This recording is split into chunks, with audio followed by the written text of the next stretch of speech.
Hey guys, it's me MS solutions. ഇനി എന്തിന് വേറെ സൊല്യൂഷൻസ്. എൻ്റെ പ്രിയപ്പെട്ട +1 അലോട്ട്മെൻറ്റിനെ കാത്തിരിക്കുന്ന വിദ്യാർത്ഥികളെ, റിസൾട്ടൊക്കെ വന്നു കഴിഞ്ഞു. റീവാലുവേഷന് ചില കുട്ടികളൊക്കെ കൊടുത്തിട്ടുണ്ട്, ചിലർ നാളെയൊക്കെ കൊടുക്കാം എന്ന് വിചാരിക്കുന്നുണ്ട്. 15-ാം തീയതി വരെ സമയമുണ്ട്. ഓക്കെ, ഇന്ന് തുടങ്ങിയിട്ടുണ്ടായിരുന്നു. മെയ് 15 വരെ സമയമുണ്ട്.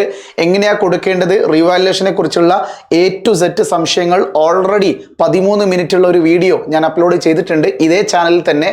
അത് കാണാത്തവരുണ്ടെങ്കിൽ തീർച്ചയായിട്ടും ഇതിന് മുന്നേ ഇട്ട ആ ഒരു വീഡിയോ കാണണം. കാര്യം ഒരുപാട് പേർക്ക് തെറ്റിദ്ധാരണകളുണ്ട്.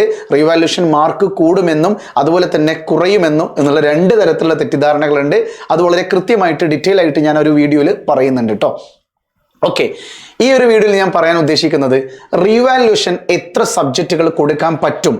3 വിഷയങ്ങളാണ് കൊടുക്കാൻ പറ്റുക. ഓക്കെ, സേ എക്സാം ആണെങ്കിൽ നിങ്ങൾക്ക് 6 വിഷയം പൊട്ടിയിട്ടുണ്ടെങ്കിൽ 6 വിഷയം എക്സാമിന് അപ്ലൈ ചെയ്യാം. പക്ഷേ നിങ്ങൾക്ക് ഓൾറെഡി പാസ്സാണ്, പക്ഷെ നിങ്ങൾക്ക് റീവാല്യൂ ചെയ്യാൻ വേണ്ടിയിട്ടാണ് നിങ്ങൾ എന്താ പറയുക ആഗ്രഹിക്കുന്നതെങ്കിൽ 3 വിഷയങ്ങളാണ് നിങ്ങൾക്ക് റീവാല്യൂഷന് കൊടുക്കാൻ സാധിക്കുക.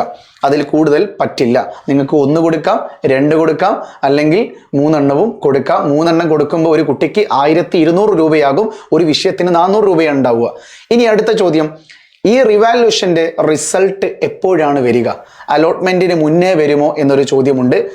കഴിഞ്ഞ വർഷത്തെ റിവാലുവേഷൻ റിസൾട്ടിനെ സംബന്ധിച്ചുകൊണ്ട്, കഴിഞ്ഞ വർഷത്തെ അനുബന്ധിച്ചുകൊണ്ട് ഞാൻ പറയുകയാണെങ്കിൽ, ട്രയൽ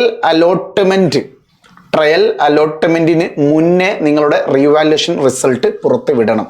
ഓക്കെ, ട്രയൽ അലോട്ട്മെന്റിന് മുന്നേ ആയിട്ടായിരിക്കും നിങ്ങളുടെ റീവാലുവേഷൻ റിസൾട്ട് വരിക. അല്ലാതെ നിങ്ങൾ അലോട്ട്മെന്റിന് അപ്ലൈ ചെയ്യുന്ന സമയമില്ലേ, ആ സമയത്തൊന്നും റീവാലുവേഷൻ റിസൾട്ട് വരാൻ സാധ്യതയില്ല. പൊതുവെ റീവാലുവേഷൻ ഒരുപാട് പേര് കൊടുക്കാറുണ്ട്. അപ്പോൾ ടീച്ചേഴ്സ് എന്ത് ചെയ്യണം, ക്യാമ്പിൽ എത്തിയിട്ട് റീവാല്യൂ ചെയ്യേണ്ടതുണ്ട്.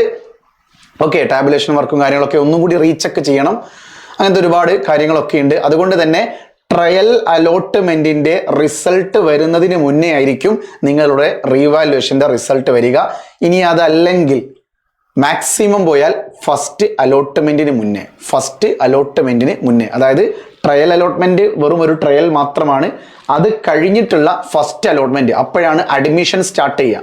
ട്രയൽ അലോട്ട്മെന്റിൽ നിങ്ങൾക്കൊരു സീറ്റ് കിട്ടിയാൽ ആ സ്കൂളിൽ പോയി നിങ്ങൾക്ക് അലോട്ട്മെന്റിന് അഡ്മിഷൻ എടുക്കാൻ കഴിയില്ല. ഫസ്റ്റ് അലോട്ട്മെന്റിലാണ് നിങ്ങൾക്ക് അഡ്മിഷൻ എടുക്കാൻ കഴിയുക. ഫസ്റ്റ് അലോട്ട്മെന്റിന്റെ തൊട്ട് മുന്നേ ട്രയൽ അലോട്ട്മെന്റിന് ശേഷം ഈ ഒരു സമയത്തും വേണമെങ്കിൽ റീവാലുവേഷന്റെ റിസൾട്ട് വരാം. കഴിഞ്ഞ വർഷത്തിന്റെ തൊട്ട് മുന്നേയുള്ള വർഷം അങ്ങനെയായിരുന്നു റിസൾട്ട് വന്നത്. കഴിഞ്ഞ വർഷം വെച്ച് നോക്കുകയാണെങ്കിൽ ട്രയൽ അലോട്ട്മെന്റിന് മുന്നേ തന്നെ വരാനുള്ള സാധ്യതയും നമ്മൾ കാണുന്നുണ്ട്. കാര്യം കുട്ടികളുടെ എണ്ണം കുറച്ച് കുറവാണ്. ഓക്കെ, അപ്പോൾ ഇതാണ് റീവാലുവേഷന്റെ റിസൾട്ട് എപ്പോൾ വരും എന്ന ചോദ്യത്തിന്റെ ഉത്തരമായിട്ട് വരുന്നത്. ഇനി അടുത്തതായിട്ടുള്ള നിങ്ങളുടെ സംശയങ്ങൾ എന്തെല്ലാമാണെന്നുള്ളത് ഈ വീഡിയോയുടെ അടിയിൽ കമന്റ് ചെയ്യുക. മറ്റൊരു കാര്യം കൂടി പറയാനുണ്ട്, അലോട്ട്മെന്റുമായി ബന്ധപ്പെട്ട നിങ്ങളുടെ സംശയങ്ങളുമായിട്ട് MS സൊല്യൂഷൻ ലൈവായിട്ട് വരുന്നുണ്ട്. ഓക്കെ, അപ്പോൾ നിങ്ങളുടെ സംശയങ്ങൾ എന്തൊക്കെയുണ്ടെന്ന് ജസ്റ്റ് ഒന്ന് കമന്റ് ചെയ്താൽ മതി കേട്ടോ. വീണ്ടും കാണാം. It's me MS solutions. ഇനി എന്തിന് വേറെ സൊല്യൂഷൻസ്. ബൈ.